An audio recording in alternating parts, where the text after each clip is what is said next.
Howdy folks, hope you're doing well. Today we'll be checking out Tropical EM Plus by Magic Pixel and Zaccaria. Despite my best efforts, I am unable to find any gameplay of the original machine, so we're going to supplement it with gameplay from Williams' 1973 release Tropic Fun. Why, you ask? Well, believe it or not, Zaccaria's 1974 Tropical was a clone of the Williams machine. Don't believe me? Check out these images from IPDB. You'll notice that the backglass and the playfield are virtually the same, just the colors have changed. They even kept the Williams logo down at the bottom of the machine. Aside from that, there's not much else with regard to history on the original machine. The notable features from the original machine are 2 flippers, 3 pop bumpers, 2 slingshots, and 7 stand-up targets. If you're new to the channel, here's what we're going to do. From left to right, we're going to start with the Zaccaria pinball version via Steam, followed by the ALP 4K release. My SSF kit has finally been repaired, so sound-wise, we're back to normal. I did a live stream over the weekend covering the repair. A link for that should be popping up right about now. Speaking of sound, keep an eye out for that little speaker icon so you know which version of the table is producing the audio. Everything here is shot and presented in 4K at 60 frames a second, and I'm going to keep my mouth shut until gameplay is complete. You see this custom little machine here? This is what I use for the gameplay. If you're curious about what's in it, there's a part picker link in the description below. Alrighty, folks. Let's do it.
So what did you guys think?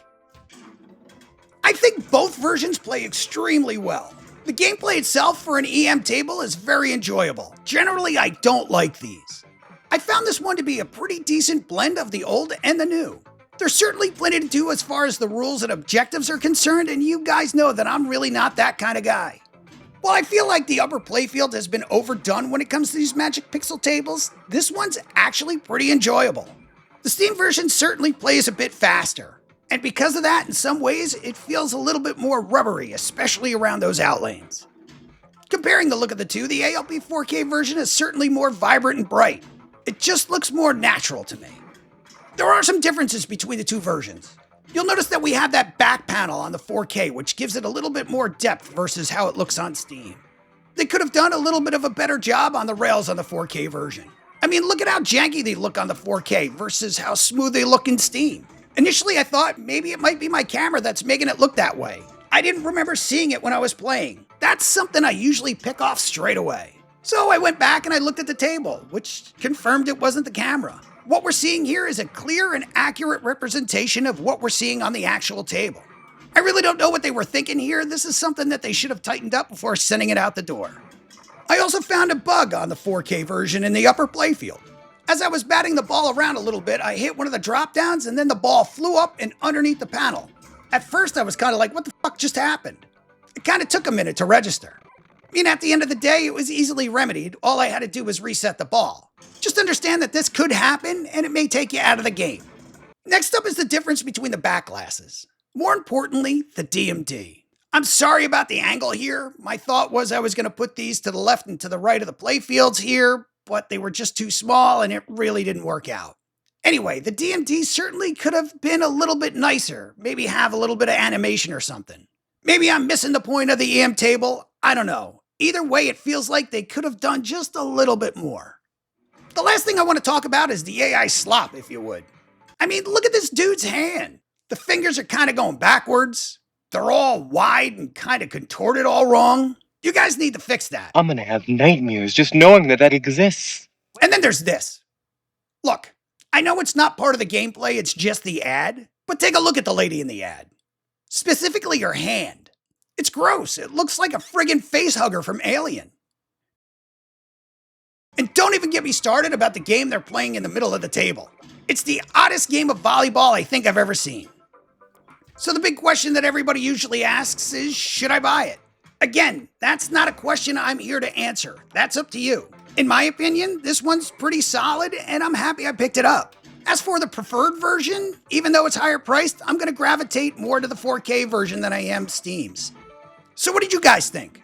Did I get it right? Did I get it wrong? Maybe a little in between? Let me know in the comments. Before I make like a baby and head out, I want to shine a light on a couple channels and whatnot before we go. First up is Dennis B. If you've never heard of Dennis B, I highly suggest you check him out. His foul-mouthed tutorials are friggin' legendary.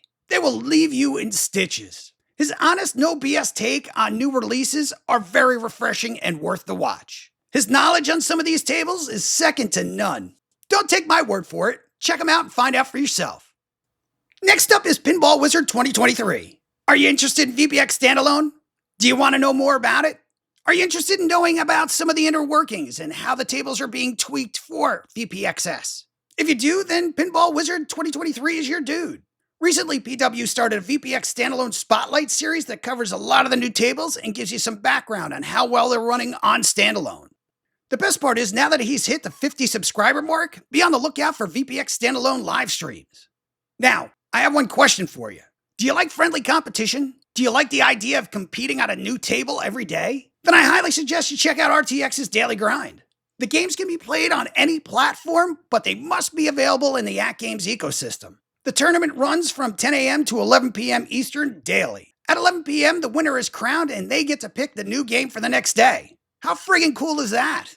Links for all this stuff can be found in the description below, plus a link for RTX's Discord where you can chat about the Daily Grind or just about anything else.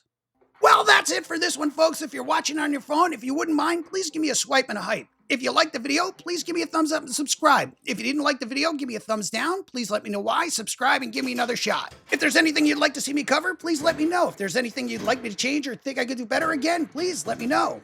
If you hung out to the end, thank you for sticking around. I just want to say I appreciate you. I appreciate your time. And as always, stay safe, be well, and take care.